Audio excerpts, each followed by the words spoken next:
Bittu sir सही में बोल रहे थे कि लास्ट क्लास में जो है बच्चा निकल जाता है। इसी वजह से वो बोले ना हमको पहले जाने दीजिए। बोले ठीक है जाइए।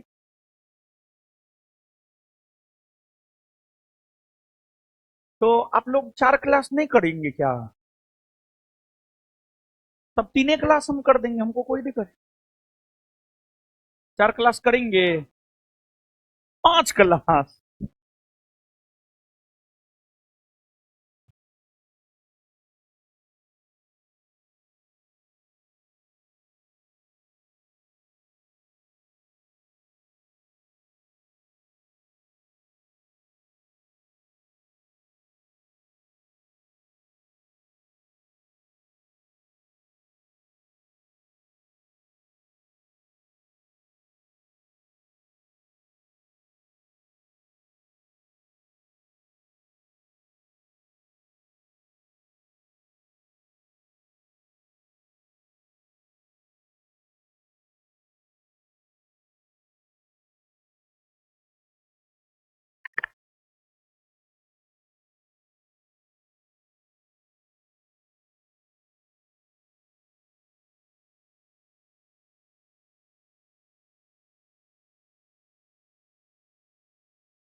चलिए,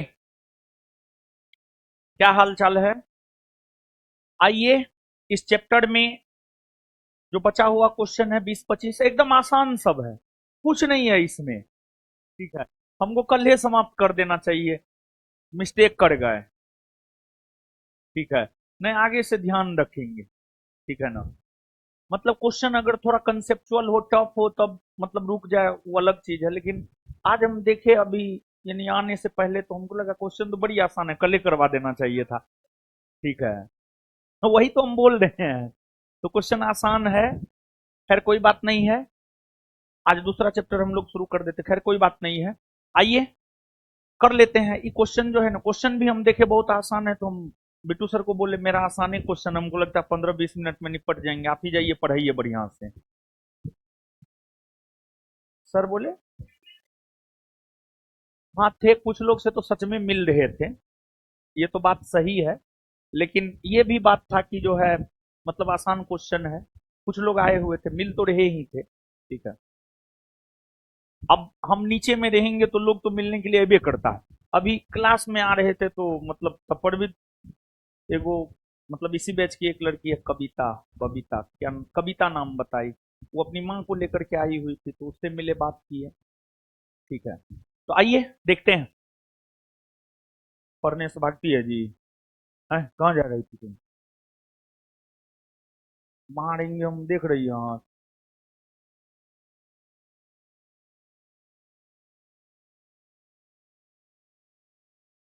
माँ बाप यहाँ पढ़ने भेजा है। आई डेली गायब हो जाती है। तुम लोग नजर रखता है? बताइए कितना आदमी आप पे नजर रखता है, आप भाग जाते हैं। शांत रहो। शांत शांत। आइए। गुजरात की राजधानी कौन सी है? गांधीनगर। गांधी नगर के संतों ने कर दिया कमाल। न है एगो गीत, महात्मा गांधी को लेकर कहा जाता है। और गुजरात का ही एक प्रमुख शहर गोधरा है, बड़ौदा है, अहमदाबाद है। गोधरा कांड हुआ था, याद है? 2002 में ना, 2002 में गोधरा कांड हुआ था। समझे? अहमदाबाद कौन नदी के तट पर है? साबरमती नदी के तट पर। महात्मा गांधी सत्याग्रह आश्रम कहाँ स्थापित किए थे? हैं? साबरमती। हाँ। सत्याग्रह आश्रम को हम लोग साबरमती आश्रम भी कहते हैं, या साबरमती आश्रम को सत्याग्रह आश्रम भी कहते हैं। दोनों बात बराबर ही है, दोनों एक ही बात है। ठीक है। इंदिरा पॉइंट और विषुवत रेखा के बीच की दूरी देखिए। इंदिरा पॉइंट है 6 डिग्री 4 मिनट उत्तरी अक्षांश रेखा, और विषुवत रेखा यानी 0 डिग्री अक्षांश रेखा।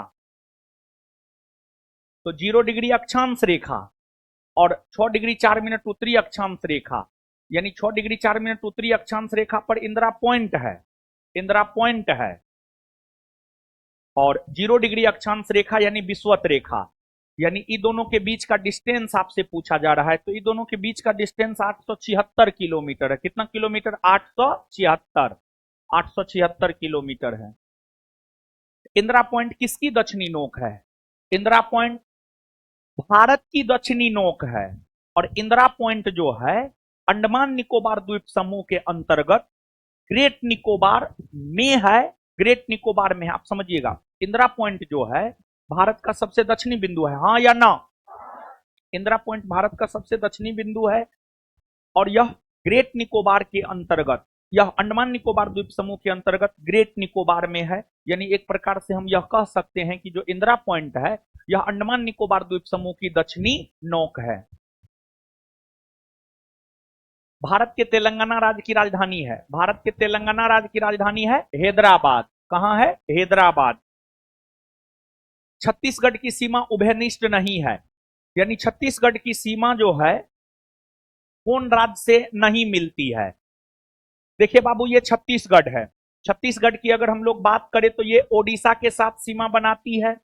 फिर छत्तीसगढ़ जो है आंध्र प्रदेश के साथ सीमा बनाती है। फिर छत्तीसगढ़ जो है तेलंगाना के साथ सीमा बनाती है। फिर छत्तीसगढ़ जो है महाराष्ट्र के साथ सीमा बनाती है। फिर छत्तीसगढ़ जो है मध्य प्रदेश के साथ सीमा बनाती है। और फिर छत्तीसगढ़ जो है उत्तर प्रदेश के साथ सीमा बनाती है। और फिर छत्तीसगढ़ जो है झारखंड के साथ सीमा बनाती है। तो छत्तीसगढ़ जो है 7 भारतीय राज्यों के साथ सीमा बनाती है और छत्तीसगढ़ जो 7 भारतीय राज्यों के साथ सीमा बनाती है वो 7 भारतीय राज्य है ओडिशा, आंध्र प्रदेश, तेलंगाना, महाराष्ट्र, मध्य प्रदेश, उत्तर प्रदेश और झारखंड। छत्तीसगढ़ जो है बिहार के साथ सीमा नहीं बनाती है, छत्तीसगढ़ जो है बिहार के साथ सीमा नहीं बनाती है। तो आंसर हो जाएगा बिहार। क्या हो जाएगा? बिहार। बिहार होगा ना उत्तर।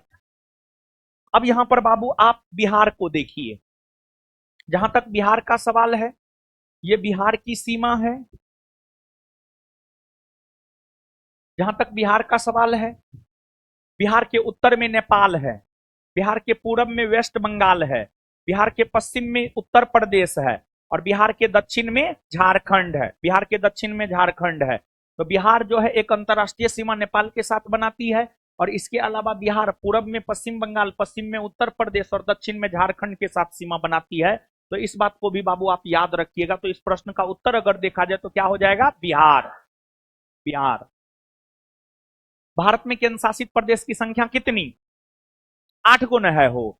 8 केंद्र शासित प्रदेश में लद्दाख, जम्मू कश्मीर, चंडीगढ़, दिल्ली, दादर नगर हवेली और दमन और द्वीप, लक्षद्वीप, पुडुचेरी और अंडमान निकोबार द्वीप समूह। भारत का सबसे बड़ा संघ राज्य है, यानी भारत का सबसे बड़ा केंद्र शासित प्रदेश है। देखिए पूरे पूरे केंद्र शासित प्रदेशों में देखा जाए, 8 केंद्र शासित प्रदेशों में अगर देखा जाए तो क्षेत्रफल के आधार पर सबसे बड़ा है लद्दाख। क्षेत्रफल के आधार पर सबसे बड़ा है लद्दाख, लद्दाख है लद्दाख। लेकिन ऑप्शन के अकॉर्डिंग जाइएगा ना बाबू, इस ऑप्शन के अकॉर्डिंग अगर आप जाइएगा तो इस ऑप्शन के अकॉर्डिंग दिल्ली हो जाएगा। क्या हो जाएगा? दिल्ली। तो इस ऑप्शन के अकॉर्डिंग दिल्ली हो जाएगा। ऐसे ओवरऑल दृष्टिकोण से अगर देखा जाए तो लद्दाख हो जाएगा।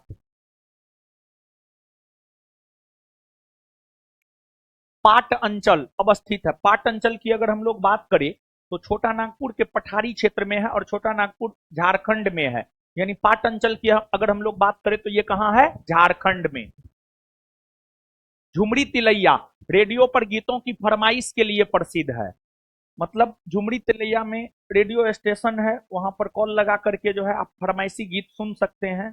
आप कह सकते हैं हमको फल्ला गीत सुनाइए, हम फल्ला गीत फल्ला को समर्पित करना चाहते हैं, तो आपको सुना देगा बाबू।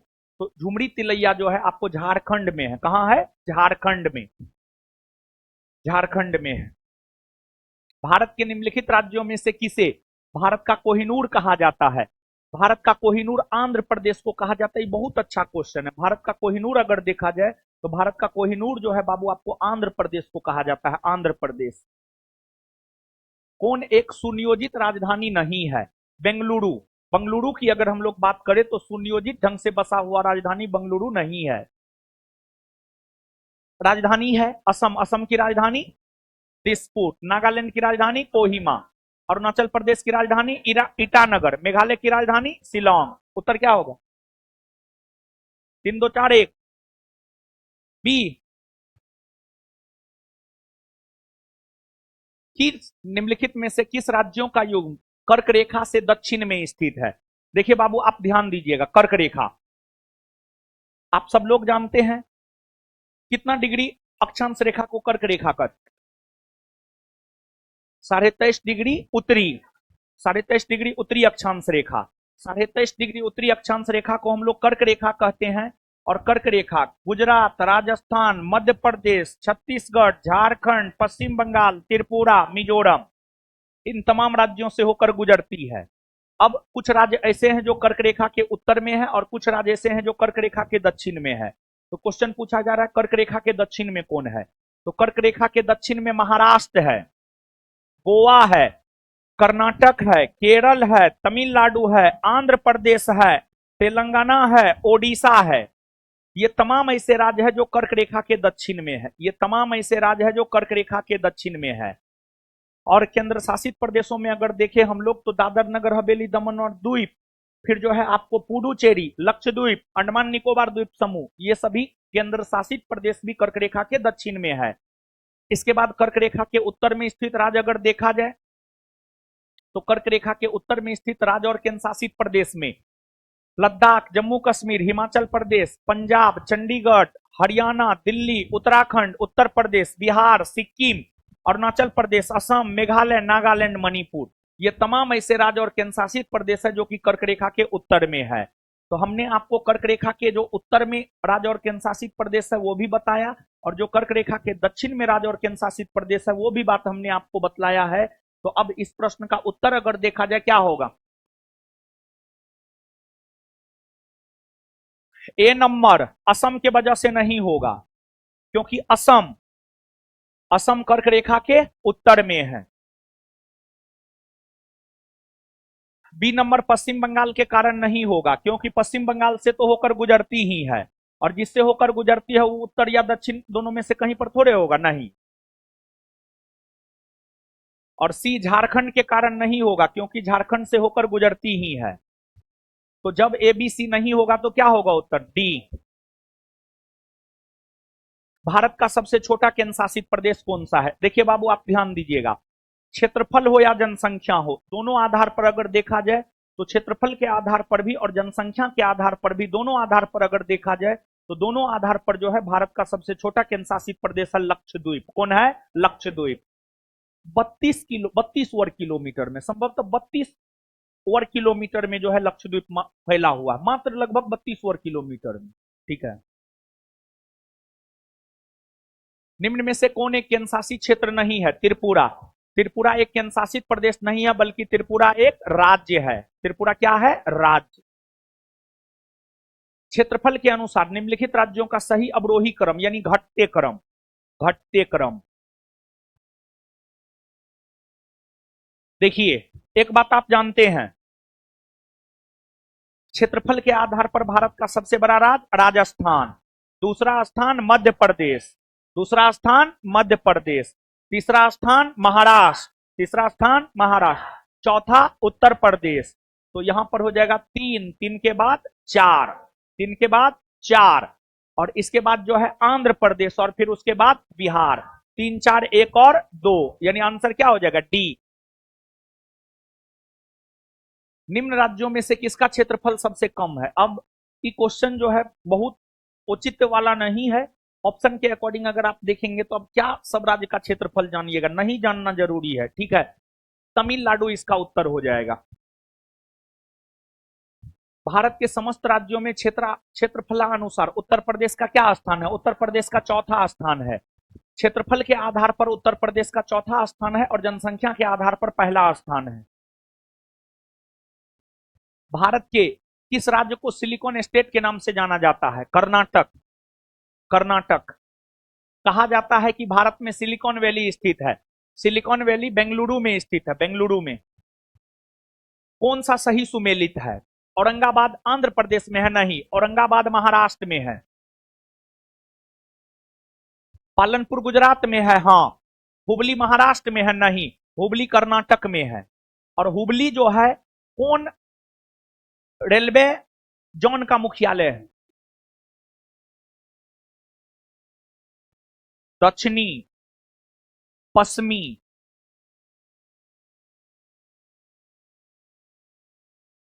दक्षिणी पश्चिमी। मध्य रेलवे का मुख्यालय जबलपुर में है। दक्षिणी पश्चिमी रेलवे का मुख्यालय हुबली है। दक्षिणी पश्चिमी रेलवे, दक्षिणी पश्चिमी रेलवे, दक्षिणी पश्चिमी रेलवे का मुख्यालय हुबली में है। दक्षिणी पश्चिमी रेलवे का मुख्यालय हुबली में है। हुबली कर्नाटक में है। एगो हुबली है और एगो हुगली है। ये जो हुबली है ये कर्नाटक में है।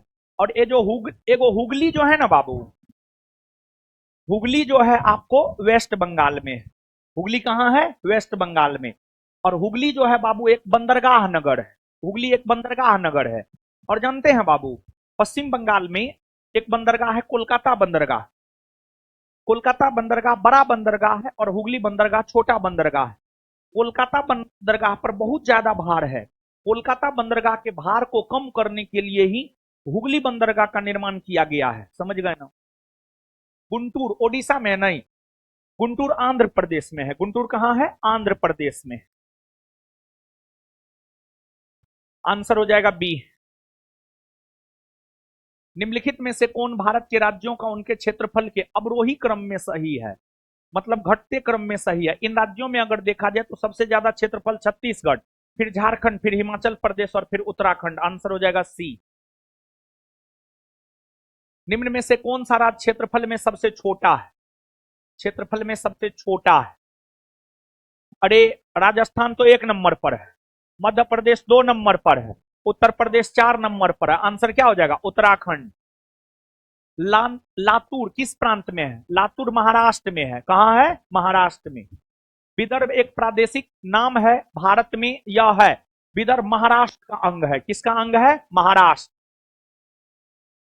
भारत का सबसे पूर्वोत्तर बिंदु है। भारत का सबसे पूर्वोत्तर बिंदु अगर देखा जाए तो सबसे पूर्वोत्तर बिंदु है अरुणाचल प्रदेश में स्थित किबुथु।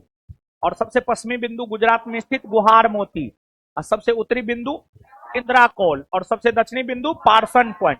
पार्सन पॉइंट को ही हम लोग पिग्मेलियन पॉइंट या इंदिरा पॉइंट भी कहते हैं। हाँ, लाहिचिंग पॉइंट भी कहते हैं। हाँ। निम्नलिखित में से कौन सा राज्य का युग्म कर्क रेखा के उत्तर में स्थित है? कर्क रेखा के उत्तर में, अभी तुरंत बताएं। ओडिशा, मणिपुर, बिहार, मेघालय।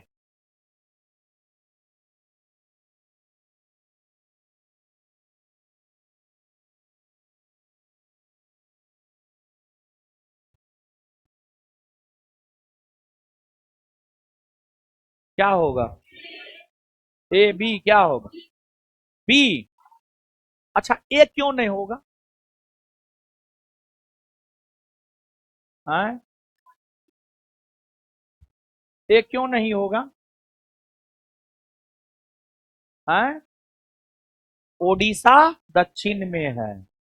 ये इसलिए नहीं होगा क्योंकि ओडिशा दक्षिण में है, जबकि पूछा क्या जा रहा? उत्तर में। बात समझे? अच्छा, बी होगा। सी क्यों नहीं होगा? पश्चिम बंगाल से होकर गुजरती है। डी क्यों नहीं होगा? है? गोवा महाराष्ट्र दक्षिण में है। बात समझे? बी होगा उत्तर। कौन सा देश भारत के साथ केवल स्थलीय सीमा लगाती है? अफगानिस्तान। अफगानिस्तान भारत के साथ सिर्फ स्थलीय सीमा लगाती है।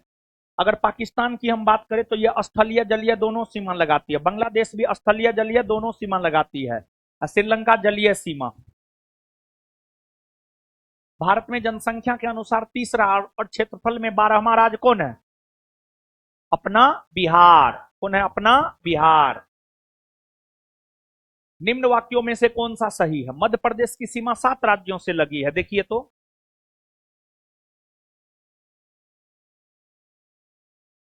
मध्य प्रदेश है। मध्य प्रदेश राज्य की सीमा 7 राज्य से लगा है। मध्य प्रदेश उत्तर प्रदेश के साथ सीमा बनाती है। राजस्थान के साथ सीमा बनाती है, गुजरात के साथ सीमा बनाती है, महाराष्ट्र के साथ सीमा बनाती है, छत्तीसगढ़ के साथ सीमा बनाती है, हैं? 5। मध्य प्रदेश उत्तर प्रदेश के साथ सीमा बनाती है, ठीक है। मध्य प्रदेश राजस्थान के साथ सीमा बनाती है, ठीक है। गुजरात के साथ सीमा बनाती है, ठीक है। महाराष्ट्र के साथ सीमा बनाती है, ठीक है। छत्तीसगढ़ के साथ सीमा बनाती है, ठीक है। इसके अलावा किसी के साथ बनाती है? हैं? बताइए कि गलत या सही?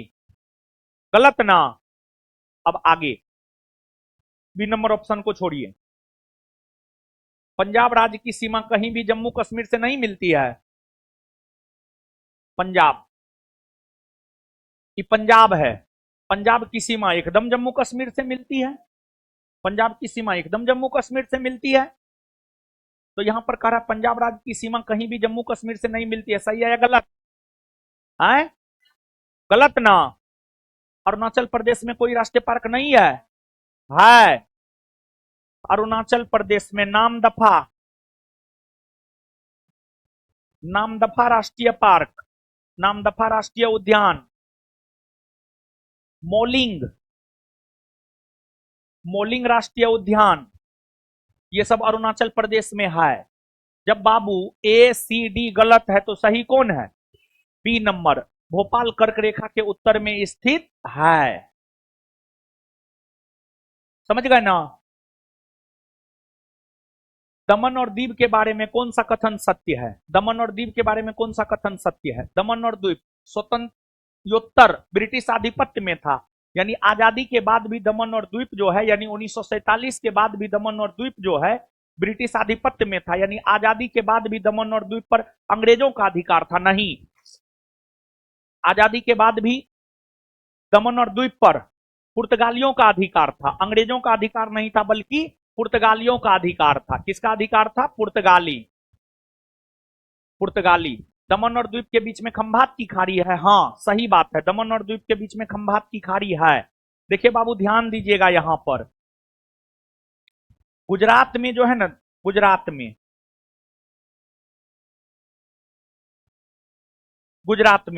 यहां पर दीव है और यहां पर दमन है। ये दोनों के बीच में जो ये जलीय भाग है ना, यही तो खंभात की खाड़ी है, यही तो खंभात की खाड़ी है। तो दमन और द्वीप के बीच में यहां पर खंभात की खाड़ी है, और कच्छ प्रायद्वीप और काठियावाड़ प्रायद्वीप के बीच में, ये कच्छ प्रायद्वीप है और ये काठियावाड़ प्रायद्वीप है। कच्छ प्रायद्वीप और काठियावाड़ प्रायद्वीप के बीच में जो खाड़ी है, इसे हम लोग कच्छ की खाड़ी कहते हैं, कच्छ की खाड़ी, कच्छ की खाड़ी कहते हैं। तो कच्छ प्रायद्वीप और काठियावाड़ प्रायद्वीप के बीच में कच्छ की खाड़ी है, और दमन और द्वीप के बीच में खंभात की खाड़ी है, सही बात है। इसकी राजधानी दमन थी। देखिए जब दमन और द्वीप जो है, जब दमन और द्वीप जो है एक केंद्र शासित प्रदेश हुआ करता था, तो इसकी राजधानी दमन हुआ करती थी, यानी आंसर हो जाएगा 2 और 3 सही है। चलिए खत्म हो गया पहला चैप्टर। अब सुनिए होमवर्क, दीजिए होमवर्क पूछते हैं पहले, फिर होमवर्क देंगे। पहले होमवर्क पूछते हैं। बोतल किसका है? वो किसका है? आपका है, लीजिए।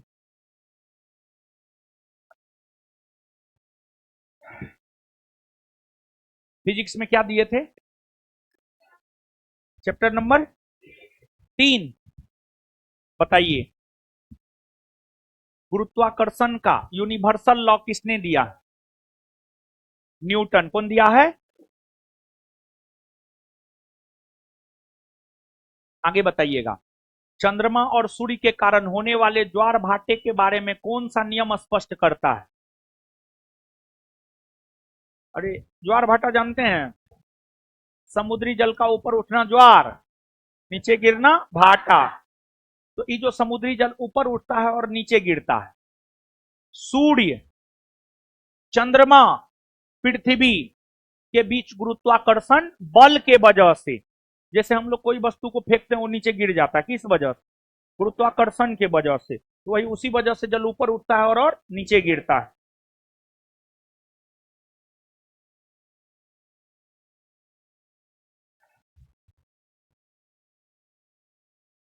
गुरुत्वाकर्षण त्वरण जी का मान क्या होता है? 9.8 मीटर प्रति सेकेंड स्क्वायर। पृथ्वी के केंद्र पर गुरुत्वीय त्वरण जी का मान क्या होगा? शून्य। क्या होता है? शून्य ना। निर्वात में स्वतंत्रता पूर्वक गति करते हुए सभी पिंड का क्या समान होता है? त्वरण। क्या समान होता है? त्वरण ना। अच्छा, किस स्थान पर जी का मान सबसे ज्यादा होगा? ध्रुव पर ना। अच्छा,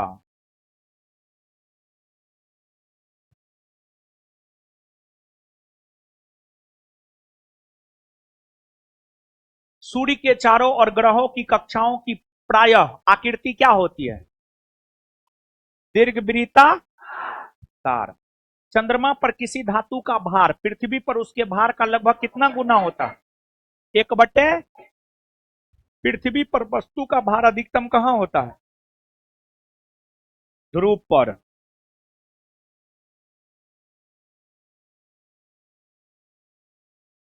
ग्रह परिक्रमा करता है कौन बल के कारण? गुरुत्वाकर्षण बल के कारण। भू स्थिर उपग्रह के आवर्तकाल होता है 24 घंटा। 24 घंटा। निम्नलिखित में से किसने न्यूटन से पूर्व ही बता दिया था कि सभी वस्तु पृथ्वी की ओर आकर्षित होती है? ब्रह्मगुप्त। ब्रह्मगुप्त। बायोलॉजी बताइए। ई कैसे टिक मारे हैं वो?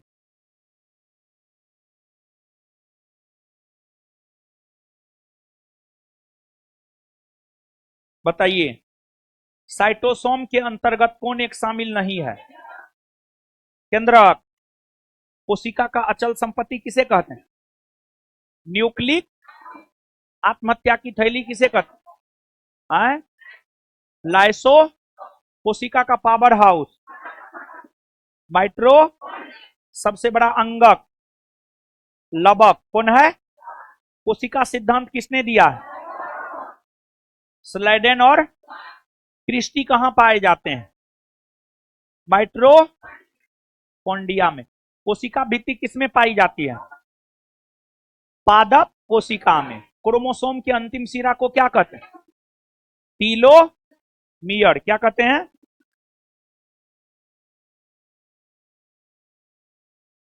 तरल मोजाइक मॉडल मत को प्रस्तुत किसने किया? सिंगर और निकलसन ना।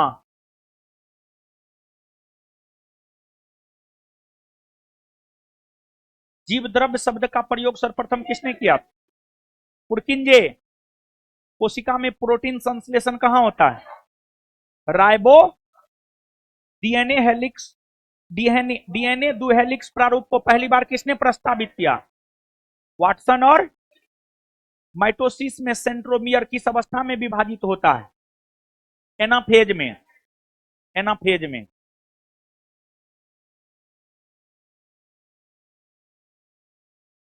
लकड़ी के बने दरवाजे का वर्षा ऋतु में फूलना होता है अंतः शोषण के कारण। इसमें दिए थे चैप्टर नंबर 3। विश्व का सबसे लंबा लिखित संविधान। लोकतांत्रिक सरकार के 3 अंग कौन कौन होते हैं? कार्यपालिका, विधायिका और। भारत में राजनीतिक सत्ता का प्रमुख स्रोत कौन है? जनता। कौन है? भारतीय संविधान में कितने देशों से विशेषताएं ली गई? 10 ना।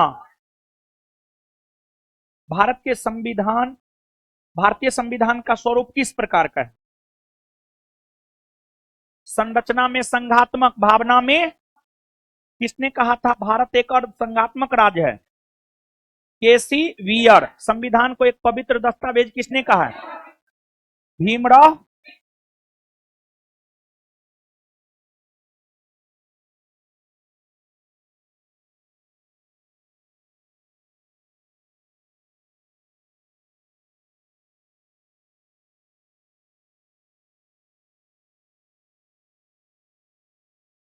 और कुछ है?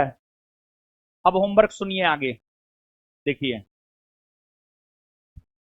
कल का होमवर्क सुनिए। इकोनॉमिक्स चौथा चैप्टर क्लियर हुआ? कल हो जाएगा। आगे सुनिए, अच्छा सुनिए ना, आगे सुनिए। ज्योग्राफी पहला चैप्टर पूरा, ठीक है? ज्योग्राफी पहला चैप्टर पूरा। इसके बाद इतिहास दूसरा चैप्टर पूरा।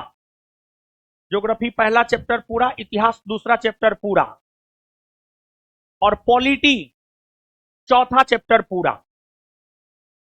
ठीक है, इतना ही होमवर्क है। और फिर इसके बाद सुनिए ना, 1 मिनट बाबू सोना सुनिए, 1 मिनट। इसके बाद कल जो है होमवर्क दे देंगे हम आपको, पॉलिटी पांचवा चैप्टर और इकोनॉमिक्स चौथा चैप्टर। फिर जितना हम लोग पढ़े हैं उतना हम लोग रिवीजन भी कर लिए, याद भी कर लिए, और फिर उसके बाद नया स्टडी प्लान देंगे, ठीक है ना? तो सबसे पहले जो पढ़े हैं वो भी रिवीजन। सबसे पहले जो पढ़े हैं, देखिए होना क्या है, रुको ने यार, देखिए होना क्या चाहिए बाबू जानते हैं? एक बात सुनो ना, है बैग वाला मारेंगे दूझा पर हम मुंह लाल कर देंगे। देख रहा है कैसा हाथ है? एक हाथ लगे 5 दिन तक उठ के पानी नहीं पी पाएगा। सुनिए, देखिए होना क्या चाहिए बाबू जानते हैं? होना ये चाहिए जितना हम पढ़े वहां से क्वेश्चन आए तो गलत ना करें। दिमाग में बैठाइए बात को, मतलब ये वही बात है, मतलब खाएंगे थोड़ा सा ही लेकिन खाएंगे पूरा टेस्टी। कहने का मतलब ये है जितना भी हम पढ़े हैं वहां से अगर क्वेश्चन आए तो गलत नहीं होना चाहिए। तो जो हम पढ़े हैं वहां से क्वेश्चन आए तो गलत नहीं होना चाहिए। इसके लिए revision more and more time, जितना ज्यादा रिवीजन कर सकते उतना ज्यादा रिवीजन कीजिए लोग। बात समझ गए ना? तो ये हम पढ़ाया हुआ ही होमवर्क क्यों दिए? ताकि आप एक बार रिवीजन कर ले। और एक बात और कान खोल करके सुन लीजिए, आपको सिलेबस खत्म एग्जाम से 1 सप्ताह पहले होगा। तो आपको 1 मिनट रुकिए ना, जो बात आगे बताने जा रहा हूं तो सुनिए। तो आपको सिलेबस खत्म होने के बाद रिवीजन करने का कोई मौका, इसलिए अभी से ही रिवीजन करते रहिए। समझ गए? ये बाद में कहिएगा। देखिए जीएस का सिलेबस 18 से 20 महीना का है। यही सब चीज फाउंडेशन में 18 से 20 महीना में पढ़ाते हैं। पूरा सिलेबस 18 से 20 महीने का है। लेकिन उसी चीज को जो है 3 से 4 महीना में पढ़ाना है। पढ़ा तो देंगे हम, लेकिन रिवीजन नहीं करवा पाएंगे। फाउंडेशन में क्या होता है, revision more and more times हम अपने से भी करवा देते क्योंकि लंबा समय लेते हैं। लेकिन आपके बैच में हम रिवीजन नहीं ना करवा पाएंगे। जैसे दरोगा का फर्स्ट बैच सेकेंड बैच है, उसमें सिलेबस खत्म हो चुका है तो उसमें हम रिवीजन करवा रहे हैं। लेकिन आपके बैच में रिवीजन करवाने का मौका नहीं मिलेगा, ना आपको रिवीजन करने का मौका मिलेगा। तो इसी वजह से अभी से ही रिवीजन करते रहिए, बार बार पढ़िए एक चीज को। और जो टेक्निक बताए हैं, जो कल पढ़ाएंगे, एक रोज पहले पढ़ के आना है, फिर क्लास में पढ़ेंगे, फिर घर पे जाएंगे उसका रिवीजन करेंगे, फिर अगले दिन जो पढ़ाया जाएगा उसको पढ़ेंगे। मतलब एक चीज को 2 बार 3 बार 4 बार करके पढ़ेंगे। समझ गए ना बाबू? तो सबसे पहले संडे तक जो है हम लोग जितना हम लोग पढ़ाए हैं एक बार उतना रिवीजन हम लोग कर लेते हैं। और फिर संडे तक जब हम लोग रिवीजन कर लेंगे तो इतना पढ़े हुए चीजों का एक टेस्ट लेंगे हम। ठीक है, इतना जितना पढ़े हैं सिर्फ उतना है, जितना पढ़े हैं सिर्फ उतना ही पढ़े हुए चीजों का। कुल मिलाकर के हिस्ट्री भी पढ़े हैं, पॉलिटी भी पढ़े हैं, ज्योग्राफी भी पढ़े हैं, फिजिक्स भी पढ़े हैं, बायोलॉजी भी पढ़े हैं, इकोनॉमिक्स भी पढ़े हैं। तो जितना हम लोग पढ़े हैं उतना का एक टेस्ट हम ऑर्गेनाइज करवाएंगे। ठीक है, उतना का हम टेस्ट ऑर्गेनाइज करवाएंगे और आप सब लोग रिवीजन कीजिए। और फिर जो है उस टेस्ट में जो बच्चा बेहतर कीजिएगा, जो बच्चा बेहतर कीजिएगा उस टेस्ट में उसको प्राइज देंगे हम। ठीक है, कुछ भी प्राइज देंगे, कुछ भी जो मन होगा वो देंगे, लेकिन प्राइज देंगे। ठीक है ना? तो आप सब लोग जो है टेस्ट दीजिए। और टेस्ट जो है दिवाली के रोज रखते हैं, और उस रोज जो लोग टॉप कीजिएगा, ठीक है, उसको दिवाली का मिठाई खाने के लिए पैसा दे देंगे। क्या? मिठाई खाने के लिए पैसा, ऐसे मिठाई हम आपको खिलाएंगे भी। तो दिवाली के रोज जो है, आप लोग मिठाई दिवाली के रोज खाना चाहते हैं या उसके अगले दिन? देखिए, दिवाली के रोज जो है भगदड़ हो जाएगा। ऐसे जो है दिवाली के रोज भी हम रखे हैं और दिवाली के अगले रोज भी रखे हैं। तो क्लासरूम के लड़का को दिवाली के अगले रोज जो है हम आपको मिठाई खिला देंगे, ठीक है ना। और फिर जो है दिवाली में घर नहीं जाना है, दिवाली में दिवाली का मिठाई हम ही खिला देंगे। हम ही को बड़ा भाई मान लीजिए आप सब लोग, समझ गए? दिवाली का मिठाई हम खिलाएंगे आपको। और फिर छठ में घर चल जाइएगा। छठ में क्योंकि हम बांधियो करके रखेंगे ना, तैयो आप नहीं रुकिएगा, हमको पता है ये बात, ठीक है ना। तो छठ में 2 से 3 दिन हम छोड़ देंगे, बाद बाकी हम आपको नहीं छोड़ेंगे, ठीक है। 25-26 तारीख तक, खरना से एक दिन पहले तक क्लास होगा। खरना कब है? संभवतः 26 को है, 26 या 27 को है, 26 को है। अगर 26 को है तो 25 को पढ़ा के छुट्टी दे देंगे, 25 को पढ़ा के छुट्टी दे देंगे। कोई दिवाली के रोज भी आपका क्लास है, दिवाली के रोज आना है। और टेस्ट दिवाली के रोज करवा देते हैं। क्या? काहे कि देखिए बाबू, है क्या कि संडे तक हम लोग पूरा रिवीजन कर लेंगे, तो फिर रिवीजन हो जाएगा, टेस्ट देंगे और क्वेश्चन जो बताए हैं ना, क्वेश्चन उसी में से रहेगा। हम क्वेश्चन आउट कर दे रहे हैं, क्वेश्चन घुमाएंगे फिराएंगे कुछ नहीं। लगभग आप सब सब्जेक्ट मिला करके 2000 के आसपास तो क्वेश्चन किए होंगे, 1500 से 2000 एकदम किए हैं। 1500 से 2000, 2000 के आसपास आप क्वेश्चन किए हैं, नहीं किए हैं? एकदम किए होंगे। तो ये 2000 क्वेश्चन का टेस्ट होगा। 2000 क्वेश्चन में से 50 गो क्वेश्चन रहेगा, 100 गो, ठीक है, 100 गो कर देते हैं, 100 गो क्वेश्चन रहेगा, ठीक है बाबू। तो फिर टेस्ट देने के लिए तैयार रहिए। टेस्ट हम संडे या मंडे दोनों में से किसी भी दिन ले लेंगे, हम आपको बताएंगे नहीं, काहे कि टेस्ट का डेट ऑर्गेनाइज हो जाएगा तो आप लोग नहीं आइएगा। बहुत लोग टेस्ट से भागता है, ठीक है। तो संडे या मंडे, संडे तक में कुल मिलाकर के हम ये बात कहना चाह रहे हैं, जैसे कल का होमवर्क दे दिए हैं, परसों का होमवर्क ये है, पॉलिटी 5वां चैप्टर और बायोलॉजी, पॉलिटी 5वां चैप्टर और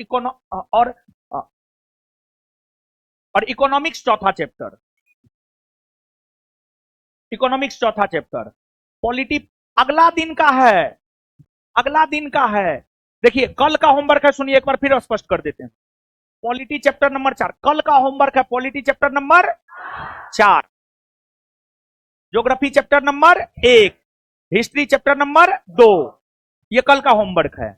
परसों का होमवर्क है इकोनॉमिक्स चैप्टर नंबर 4 और पॉलिटी चैप्टर नंबर, यानी जितना हम लोग अभी तक पढ़े हैं दिवाली से पहले उसका रिवीजन हम लोगों का कंप्लीट, ठीक है बाबू, ठीक है ना।